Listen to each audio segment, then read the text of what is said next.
네, 반갑습니다. 저는 깊은홍달이고요.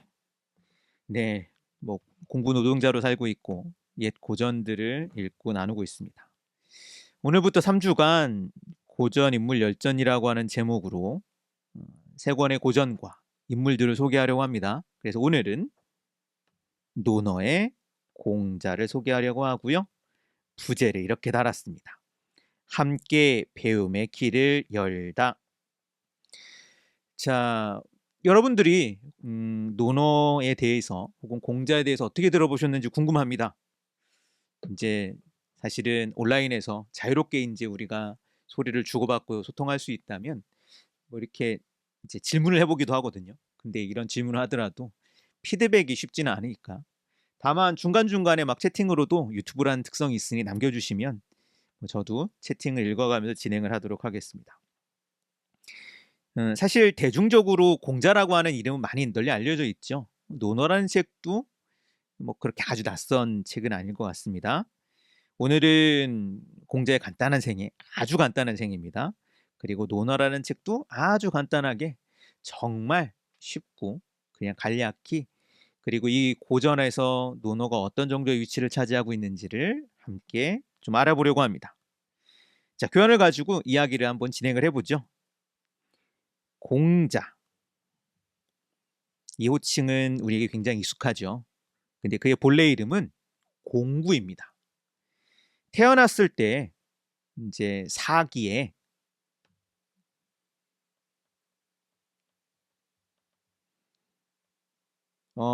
공자세가라는 책이 있습니다. 공자세가, 여기 보면 공자의 생애를 볼 수 있는데요. 거기에 공자의 탄생에 대해서 이야기를 하고 있어요.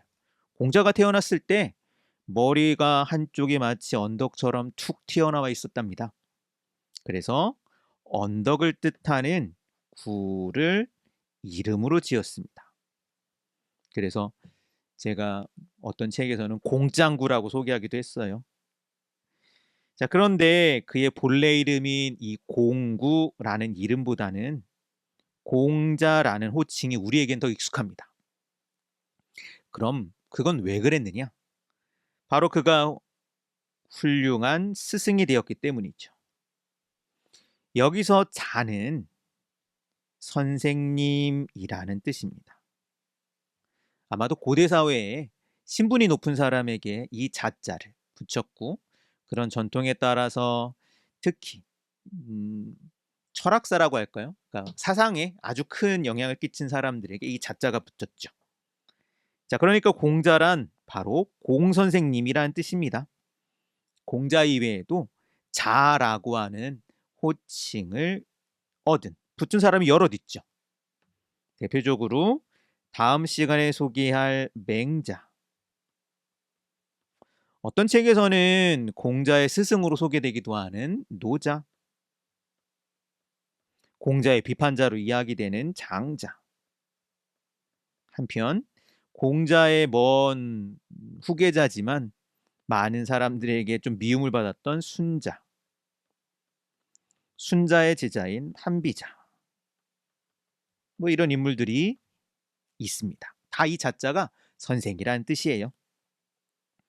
공자는 먼 옛날 춘추 시대의 인물이었습니다. 교환에는 워낙 간략하게 쓰느라고 이제 제가 내용을 넣지는 않았지만, 사실 이 춘추 시대 춘추는 공자가 지었던 책 제목에서 따온 표현이죠. 자, 그럼 이 춘추 시대는 어떤 시대냐? 본래는 주나라라고 나라가 있었고, 이 주나라 임금이 이 넓은 중국을 다스렸습니다. 근데 무능력한 임금이 등장하는 바람에 이 주나라가 힘을 잃어버립니다.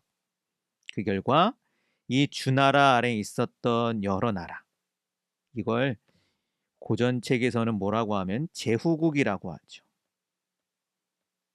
제후국들이 저마다 세력을 키우며 마구 다투는 시대가 열립니다. 이렇게 여러 나라들이 다투는 시대, 공자는 어떻게 하면 이런 어지러운 시대를 끝낼 수 있을까를 고민하죠. 자, 오른쪽에 있는 이 지도가 춘추 시대의 제후국들의 지도예요. 사실 이게 이제 여기 보면 뷰 바꾸자. 여기 노란색이 있습니다. 여기 사실 한자가 잘 안 보일 텐데 여기가 바로 공자의 고향이었던 노나라입니다. 바로 이 지역에 공자가 태어났고요. 그래서 지금도 여기 한자로 보면 여기 글자가 되게 작은데 곡부라고 하는 지역이 있어요. 여기에 가면 공자의 무덤이 있습니다. 그리고 공자의 사당이 아주 큰 사당이 있죠. 자, 이 노나라 출신의 공자. 공자는 먼 옛날로 돌아가고 싶어 했습니다. 공자는 과거 주나라야말로 가장 아름다운 나라라고 생각을 했거든요. 공자는 이 주나라의 주공이라는 인물을 아주 존경했습니다. 이 주공은 사실 이 주공이라고 그래서 이제 옛날 고전을 읽으면 주나라의 임금이야? 임금인가? 이렇게 오해할 수 있지만 주나라 임금은 아닙니다. 그는 주나라 무왕의 동생이었고요. 그리고 그는 형을 도와 주나라의 기틀을 닦은 인물이었습니다. 공자는 이 주공을 매우 좋아해서 꿈에서도 주공을 만나곤 했습니다. 근데 세상은 바뀌고 있었죠. 나라를 다스리는 자들, 특히 임금들은 옛날로 돌아가자라는 공자의 말을 별로 반기지 않았습니다. 왜냐하면 자기가 이미 세력을 가지고 있고 어떻게 하면 이 세력을 가지고 옆 나라를 쳐서 영토를 넓히고 더 큰 권력을 손에 쥐는가 이런 게 관심이 있었는데 먼 옛날 주나라의 모습으로 다시 돌아가자는 이야기가 뭐 그렇게 관심이 있겠었겠어요. 이제 주나라의 세상은 끝났다라고 생각했었죠. 그런 면에서 공자의 말이 별로 인기를 끌지 않았을 것 같은데 생각보다 공자는 큰 인기를 끌기도 합니다. 누구에게냐?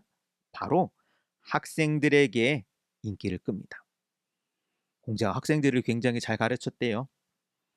수많은 제자가 공자에게 배우기 위해 몰려듭니다. 공자 학교에 들어가면 관직에 오르기 쉬웠거든요. 공자는 이 관직에 오르기 위해서 필요했던 기본 지식들을 잘 가르친 인물이었습니다. 바로 이 공자 학교에서 공자와 제자들이 나눈 말이 오늘날까지 전해지고 있습니다. 바로 논어라는 제목의 책이죠. 이 논어는 지금도 여러 고전 가운데 으뜸 가는 책으로 손꼽히고 있습니다. 그래서 어떤 사람들은 서양에 성서가 있다면 동양에는 논어가 있다라고 말할 정도죠. 그래서 서양 사람들의 생각을 이해하려면 성서를 읽어야 하듯이 동양 사람들의 생각을 이해하려면 논어를 읽어야 된다 이런 이야기도 있기도 합니다. 자, 이렇게 논어라는 책 제목을 소개를 하는데요. 앞에 이제 시작할 때도 이야기를 나누었지만 제가 이 교환을 준비했을 때는 함께 읽고 그리고 쓰는 교환으로 준비했습니다. 혹시라도 교환을 가지고 계신다면 한 번쯤 써보는 게 좋겠죠. 재미있는 이야기를 듣는 것도 좋고 그리고 재밌는 어떤 영상을 보는 것도 좋지만 어떤 지식을 직접 써야 그 지식을 조금 더 다른 식으로 익힐 수도 있죠. 논어, 공자의 말을 그리고 공자와 제자들의 대화를 실은 책입니다. 왜 책 제목이 논어가 되었는지는 사실 여러 가지 이야기가 있어요. 왜냐하면 옛날에는 책 제목을 짓는데 그렇게 공을 들이지 않았습니다. 다음 시간에는 맹자 이야기를 다룰 텐데 맹자가 썼다고 전해지는 근데 사실 맹자가 썼는지 안 썼는지 모르겠지만 어쨌든 맹자의 말이 담겨 있는 책은 맹자입니다. 네, 노자의 말이 담겨 있는 건 노자예요. 장자라는 책도 있고 누구의 말이 있는지 알겠죠? 한비자라는 책도 있고 순자도 있습니다. 그러면 책 제목이 왜 공자가 되지 않았을까? 연구자들이 여기에 대한 여러 이야기가 있는데 정확한 뭔가 주장이나 해석은 없습니다. 왜 그런지 모르겠어요. 다만 책 제목이 논어가 된 데는 아마 뭐 제목에 이 글자로 유추하면 공자가 세상을 떠나고 그 공자의 말들이 여럿 남았겠죠. 그 말들을 추리고 정리하는데 제자들이 많이 토론했기 때문에 논어라는 제목이 붙은 건 아닌가 추정할 뿐입니다. 논어. 한번 써보셨는지 모르겠네요. 내용을 더 뒷내용으로 가보죠. 논어를 읽어보신 적이 있으신지 모르겠습니다. 사실 논어라는 책이 지금은 그래도 많은 번역본이 있고, 그리고 논어라는 책을 한 번쯤 들여다보려고 생각을 하면 뭐 요즘은 그렇게 또 읽을 만한 책이 많지만 사실 제가 많이 대중 강의를 해보거나 이야기를 많이 해봐도 논어를 읽어본 적이 많이 없거든요. 그 제목은 많이 들어봤는데 읽은 분들을 많이 찾아보지 못합니다. 사실 논어는 제가 이 세 차례 강의를 준비하면서 논어, 냉자, 사기 가운데 가장 얇은 책입니다. 분량이 많지는 않지만 셋 가운데 가장 좀 손이 잘 안 가는 책인 것 같아요. 그렇다고 도무지 읽을 수 없는 책이냐 하면 그렇진 않습니다. 논어가 한번 펼쳐보면 다른 책들보다는 그냥 술술 읽을 수 있는 책이에요. 공자와 제자들이 남긴 대화가 짤막짤막하게 기록되어 있기 때문에 생각보다는 읽는데 그냥 잘 넘어갑니다. 일종의 명언집 같은 책이 바로 논어고, 그래서 여러 말이 묶여 있죠. 예를 들면 논어의 문장 가운데 이런 기록이 있습니다. 선생께서 말씀하셨다. 이상한 걸 공부하는 건 해로울 뿐이야. 자왈 공호이단 사해야이. 네, 이건 이제 논어 본문이고요. 논어 본문 딱 이렇게 덩어리가 이게 전체입니다. 이 정도 분량. 이거보다 더 짧은 것도 있고 긴 것도 있고. 다시 읽어보죠. 선생께서 말씀하셨다. 이상한 걸 공부하는 건 해로울 뿐이야. 뭐 틀린 말도 아니고. 오늘날 우리는 이 논어 문장을 번역문으로 그냥 읽어보면 그냥 한번 읽고 쓱 지나갈 만한 문장이죠. 그렇지만 옛 선비들은 이 문장을 정말 곱씹고 깊이 있게 해석을 합니다. 이 밑에다가 여러 주석들을 달고 이게 무슨 뜻일까 막 고민하고 토론하고 막 그래요. 뭐 이런 덕분인지 오늘날 사실 논어의 흔적이 우리 곳곳에 남아있죠. 예를 들어 바로 윗문장 자왈 공호 이단 사해야이에서 이단이라는 표현이 나왔습니다.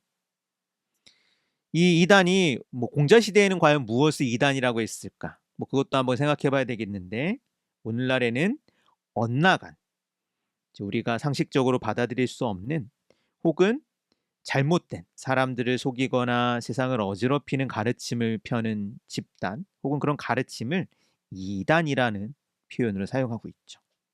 논어에서 나온 표현입니다. 이 밖에도 논어에서 나온 표현은 많습니다. 가장 대표적인 거, 논어를 소개할 때 빼놓을 수 없는 표현이 바로 학습이라는 단어죠. 논어를 딱 펼치면 나오는 첫 문장이 이렇습니다. 선생께서 말씀하셨다. 배우고 때마다 익히면 즐겁지 않니? 자왈, 하기 시습지, 부력 열호. 여기서 배우고 때마다 익힌다라는 뜻의 하기 시습을 간단히 줄인 단어가 바로 학습입니다. 하기 시습. 가장 처음과 마지막 글자를 해서 학습이라는 단어가 만들어지는 거죠. 공자학교는 최초의 학교였습니다. 공자는 교사라는 직업을 최초로 만든 사람이기도 했습니다. 자, 이런 까닭에 공자의 별명이 굉장히 많습니다. 여러 별명 가운데 만세사표라는 별명이 있습니다. 만세. 여기 제가 지금 발견했는데 오타네요. 네. 예, 이게 어떻게 오타 이렇게 되는지 모르겠네요.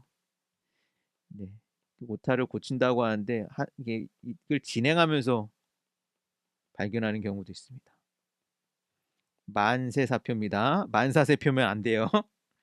만세, 영원한 사표, 스승의 모범이라는 뜻입니다.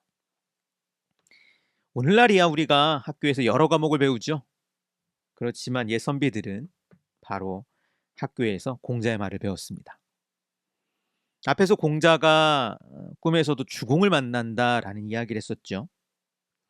옛 선비들의 어떤 이런 소망도 공자와 비슷했습니다. 선비들은 꿈에서라도 공자를 만나고 싶어 했고, 그리고 먼 옛날 공자가 보여주었던, 그리고 공자의 말 속에 남아있는 그런 모습의 삶을 사는 것이 옛 선비들이 꿈꾸었던 삶의 이상이었고 목표였습니다. 자, 그래서 써보실 수 있다면 한번 이 표현을 써보죠. 학이, 시, 습. 논어를 이제 펼치면 논어가 총 20편으로 되어 있습니다. 그 가운데 첫 번째 편이 바로 학이 편이에요.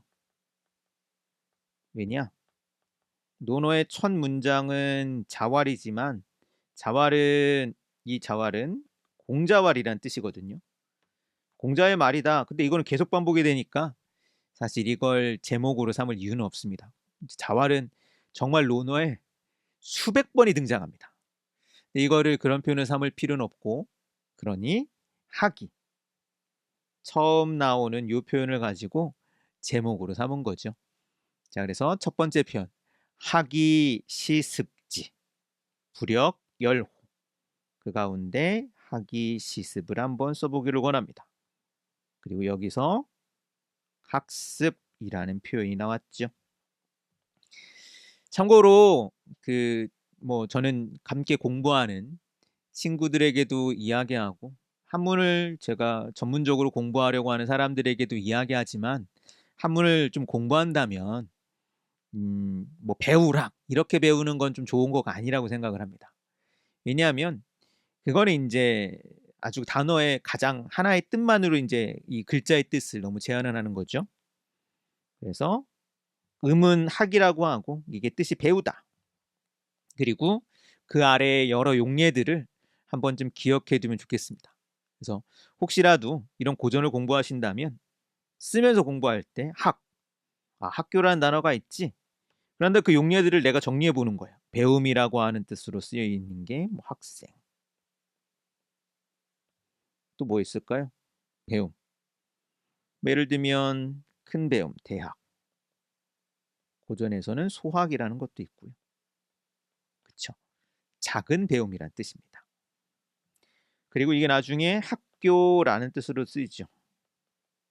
그래서 전학, 퇴학, 입학. 이게는 배움이라고도 할 수 있지만 좀 좁게 여기서는 배움이란 뜻보다는 학교라는 뜻으로 쓰였다고 할 수 있겠죠. 학이, 시, 습. 이 시자는 좀 논란이 있습니다. 이 시를 뭐로 봐야 되느냐? 이 시를 어떤 사람들은 늘이라고 해석을 해야 된다고 주장하기도 하고요. 아니야, 때맞춰. 이건 좀 어려운 얘기인데 여튼 저는 이제 때맞춰라고 일단 여기는 풀었습니다.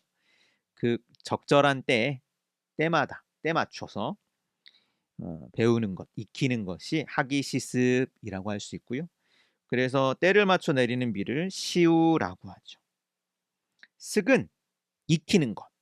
그래서 이거는 자신의 것으로 만드는 그런 반복을 우리는 습이라고 합니다. 재밌죠? 이 단어를 잘 만든 게. 학에는 늘 습이 필요합니다. 어떻게 보면 학이 좀 덜 능동적인 활동이라면 습은 능동적인 학생이 감당해야 하는 몫이죠. 그런 면에서 보면 인제 제가 이 교환을 엮을 때 이 습을 좀 강조하고 싶어서 이렇게 쓰는 걸 네 넣었습니다. 한번 잘 써 보시면 또 쓰면서 예 우리가 인제 이게 그냥 우리의 생각을 쓰는 것보다 요런 걸 인제 특히 교환 같은 걸 쓰면 또 들으면서도 쓸 수 있잖아요. 그래서 한번 써 보시면 어떨까? 논어의 가장 유명한 표현 하기시습입니다. 이어지는 부분으로 가 보죠. 공자는 평생 수많은 제자를 가르쳤습니다. 공자의 제자들은 그 이후 곳곳에서 활약을 해요. 공자의 제자 가운데는 높은 관직에 오르기도 했고요. 큰 공을 세우기도 했습니다. 그리고 이 공자의 제자들이 다시 제자를 가르쳤죠. 자, 이렇게 공자의 가르침을 전하는 사람들이 늘어납니다. 훗날 이 공자의 가르침을 유학이라 부릅니다. 최초의 유학자가 그런 면에서 공자입니다. 유학자들은 학이 시습을 시작으로 공자의 논어를 달달달달 외웠습니다. 진짜 외웠어요. 저는 사실 고전을 공부할 때 그렇게까지 외우는 걸 하진 않았지만 거의 저도 논어를 상당 부분 많이 외웠습니다. 그만큼 달달 외웠다는 건 그만큼 중요했다는 뜻이고 그만큼 삶의 언어로도 많이 사용했다는 뜻이죠.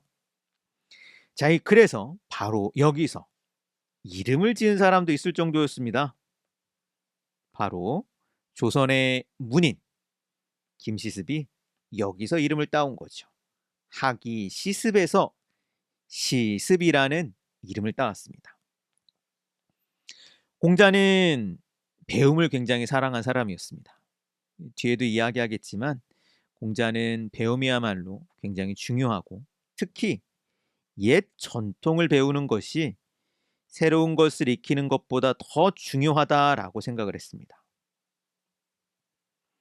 이 공자의 생각을 어떻게 봐야 될까? 너무 낡은 거 아닐까? 라는 생각이 들 때가 있죠. 세상이 정말 빠른 속도로 바뀌고 있는데 과연 옛날, 과거의 지식을 습득하는 게 그렇게 중요할까?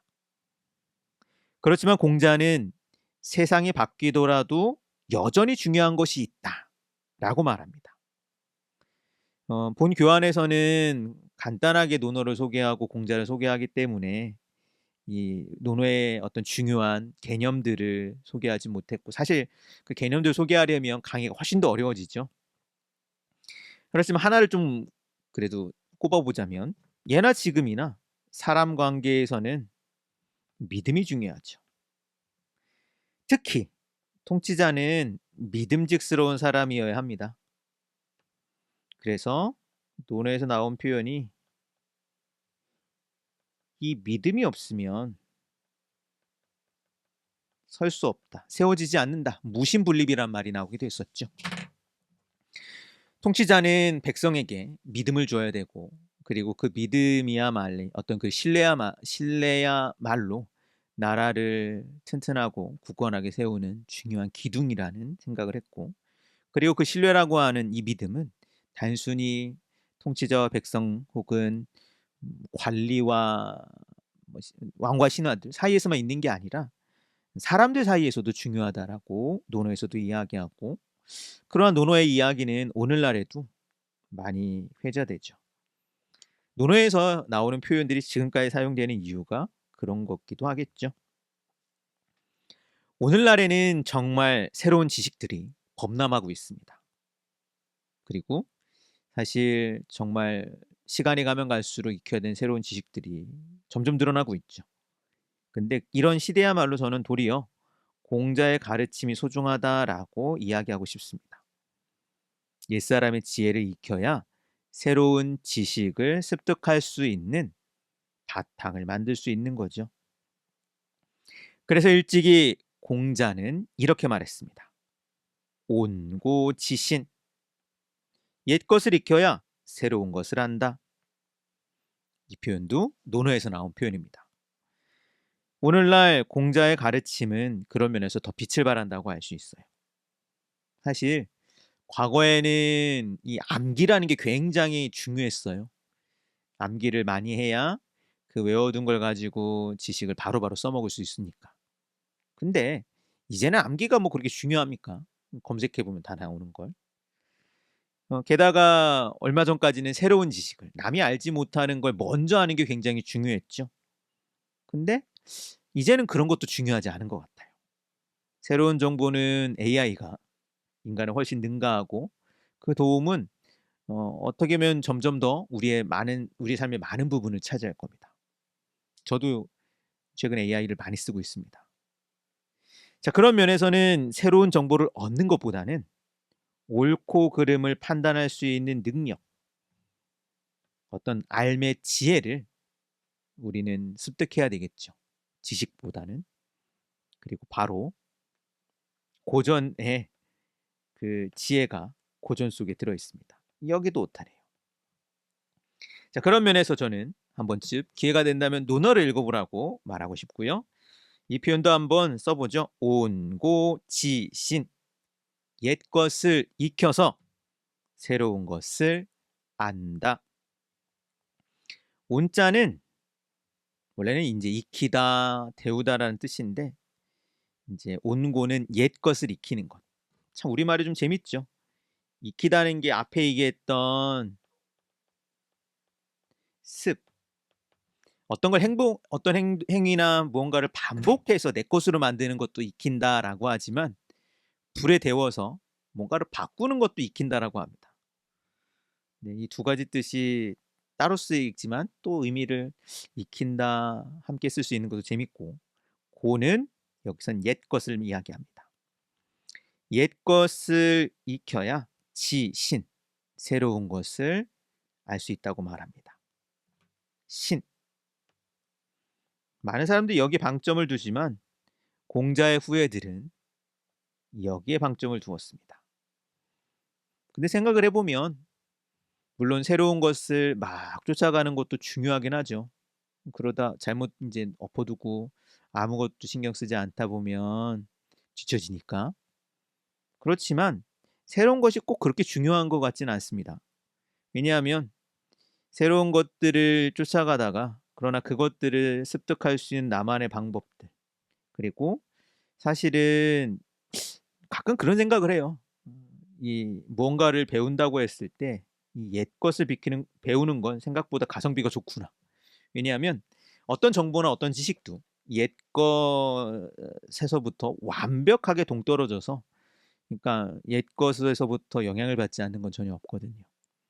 옛 것을 많이 알수록 옛 것을 잘 익혔을수록 새로운 것을 더 잘 배울 수 있기도 합니다. 그런 면에서 온고지신이라고 하는 건 여전히 좀 중요한 가치를 지니는 말이라고 할 수 있죠. 온고지신, 논어에서 나온 말이고요. 이 표현도 한번 써보기를 권합니다. 자, 그래서 이제 뭐 좀 더 첨언을 드리면 교환은 기본적으로 이렇게 3페이지 정도로 소개를 하고요. 물론 더 많은 분량을 가지고 공자의 생애나 혹은 논어에 대해서 깊이 설명하는 방법도 있지만 좀 가볍게 소개하려고 이렇게 3페이지 정도를 했고요. 뒤에 좀 써볼 표현들이 한 2페이지 정도 됩니다. 그래서 총 5페이지의 교환이 있을 거고 다음 주에도 이 시간에 참여하실 분들이라면 제가 바빠서 이 교환을 쓰는 게 좀 일찍 쓰기는 힘들더라고요. 그래서 목요일 날 이번에 오전에 올라왔습니다. 그래서 해당 주소에 이 밑에 이제 더보기 주소에 링크가 있죠. 거기에 이제 맹자 교환이 올라올 테고 그럼 그걸 가지고 이 시간에 참여하시면 함께 쓰면서 더 참여할 수도 있겠죠. 자, 뒤에 쓰기, 더 익히는 내용도 한번 나눠보죠. 논에 나오는 표현들을 좀 소개했습니다. 첫 번째 표현은 호학이라는 표현입니다. 호학은 배움을 사랑한다 라는 뜻이죠. 공자는 배움을 사랑한 사람이었습니다. 그래서 이렇게 말하기도 했습니다. 열집이 있는 조그만 고을에도 나만큼 진솔하고 믿음직스러운 사람은 있겠지. 그렇지만 나만큼 배움을 좋아하지는 못해. 원문을 읽어보면 이렇습니다. 십실지읍 필유, 충신, 여구자언, 부려, 굳이, 호학이야. 여기서 호학, 배움을 좋아했다라는 표현이 나왔습니다. 공자가 자신을 설명할 때 많이 썼던 표현입니다. 그 다음 표현은 지우학, 배움의 뜻을 둔다라는 의미입니다. 공자는 자신의 삶을 돌아보며 이렇게 말하기도 했죠. 나는 15에 배움의 뜻을 두었어. 5, 10, 6, 5, 2, 지우학. 여기서 지우학이라는 표현이 나왔습니다. 공자는 우리나라 나이로 72살 정도의 세상을 떠났습니다. 공자의 무덤이 지금까지 남아있고요. 앞에서 소개해드렸던 옛날 노나라 땅, 지금 현재 곡부, 중국어로는 취후라고 합니다. 이 도시에 가면 공자의 무덤을 볼 수 있습니다. 공자가 아마도 말년에 이 얘기를 했던 것 같은데요. 공자가 자신의 삶을 돌아보면서 이야기를 했던 말이 유명하죠. 5, 12호의 지우학. 나는 15에 배움의 뜻을 두었고 31입, 그냥 우리말로 쓰죠. 40, 42부록, 52 지천명, 쉰이라고 써야 되는데 신의 지천명, 예순, 62 이순, 70 이 종심소욕 불유구. 논어 원문에서 소개하는데요. 이런 뜻입니다. 5, 12호의 지우학, 난 15에 배움의 뜻을 두었고 31입, 30살에는 홀로 섰고 42부록, 40살이 돼서는 마음이 흔들리지 않았고 52 지천명, 쉰이 되어서는 하늘이 나에게 준 사명을 알았고 62 이순, 60살이 되어서는 귀가 순해졌고 70이 종심소욕 부르고 70살이 되어서는 마음대로 행동하더라도 문제가 되지 않았어. 여기서 각 나이대를 가리키는 말이 나왔습니다. 일이, 부록, 지천명, 이순, 종심이 바로 논어에서 나온 표현입니다. 그리고 그 시작이 바로 지우학, 배움에 대한 열정에서 공자라고 하는 사람의 삶이 시작되었죠. 그 다음 표현으로 군자. 논어에 정말 많이 나온 표현입니다. 공자는 배움의 결과로 훌륭한 인격을 갖춘 사람을 군자라고 불렀습니다. 한편 이 군자를 큰 사람이라는 뜻에서 대인이라고도 부를 수 있습니다. 그래서 대학은 원래는 대인, 다르게 말하면 곧 군자를 기르는 학문을 원래는 대학이라고 불렀던 거죠.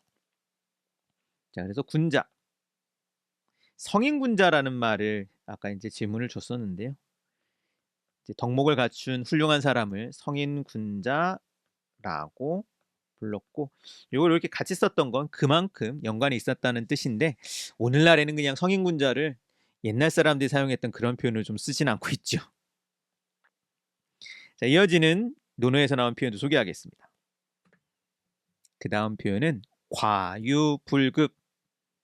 사실 이 표현은 논어에서 나왔는데 많은 사람이 의미를 좀 잘못 알고 있는 표현입니다.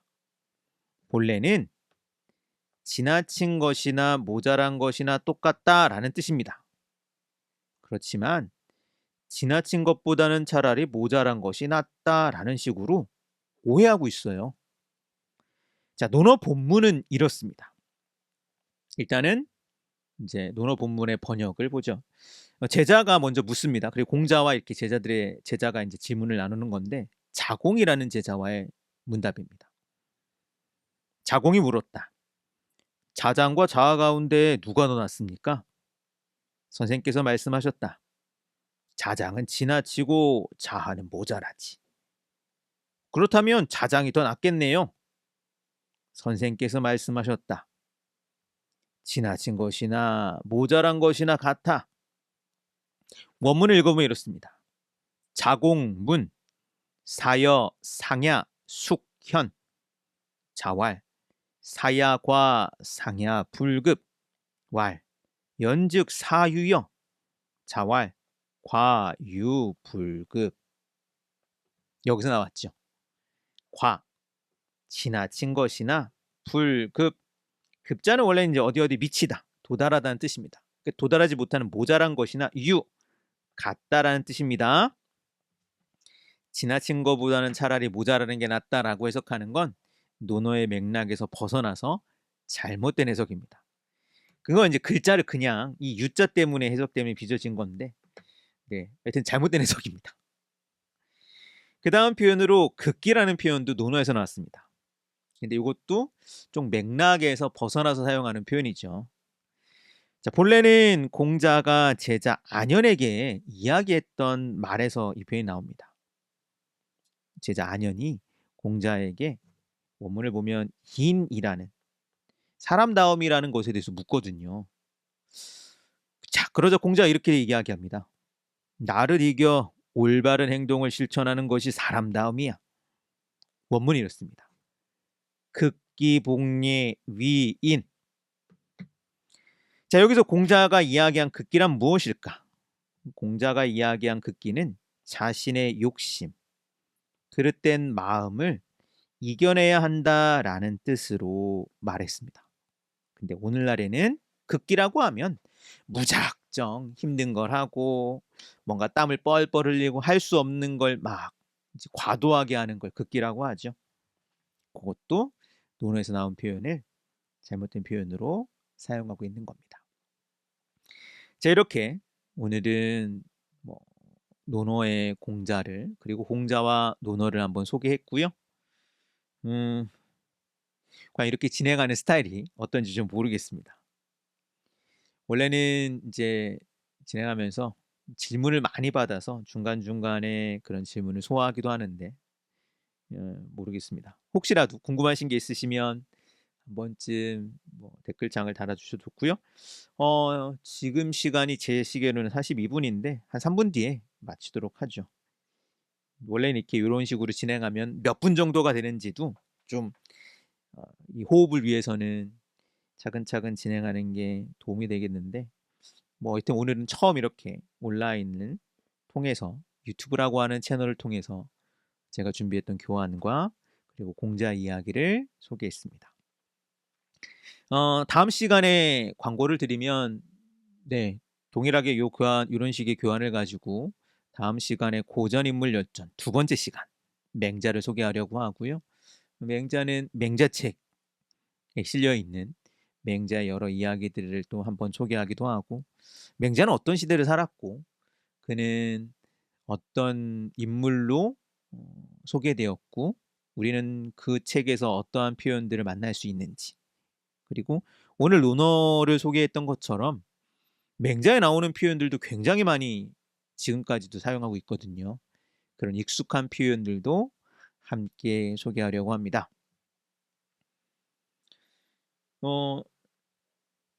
사실 이제 유튜브라고 하는 채널을 통해서 유튜브가 굉장히 일방적이잖아요. 보통 이제 영상을 정교하게 편집해가지고 보여주는 식입니다. 물론 이제 라이브를 통해 소통하는 방송이 있지만 이게 이제 일대 다기도 하고 그게 강좌 형식은 좀 맞진 않아요. 그래서 이제 저도 고민을 했고 이게 좀 어떨까? 근데 일단은 교환이 있고 그리고 채널이 있고 있으니 한번 시도해 봅니다. 그래서 시작할 때도 이야기했는데 한 3주간은 이 포맷을 가지고 오늘은 논어를 이야기했고 다음 시간에는 맹자, 책의 맹자를 이야기하려고 하고요. 그리고 그 다음 주에는 사기의 사마천을 소개하려고 합니다. 그리고 볼륨은 이런 식으로 진행할 겁니다. 전체적으로 한 5페이지의 교환이 있을 거고 그 교환 내용을 함께 읽고 그 중간중간 질문이 있으면 질문을 소화하고 더 덧붙여 소개할 내용이 있다면 소개해보고 그리고 가능하면 어느 정도 좀 중간중간 여유를 둬서 참여하시는 분들이 직접 인쇄해서 써볼 수 있도록 사실은 교환을 이렇게 따라쓰기를 만들어 놨는데 따라쓰기가 좀 부담도 덜하죠. 근데 사실 교환이 꼭 필요하진 않아요. 노트 같은 데 그냥 써도 되긴 합니다.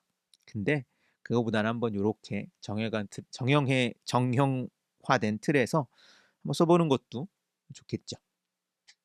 자, 오늘은 이렇게 마치고요. 다음 주 목요일 날 저는 맹자책에 있는 맹자를 가지고 목요일 9 시에 라이브로 만나 뵙겠습니다.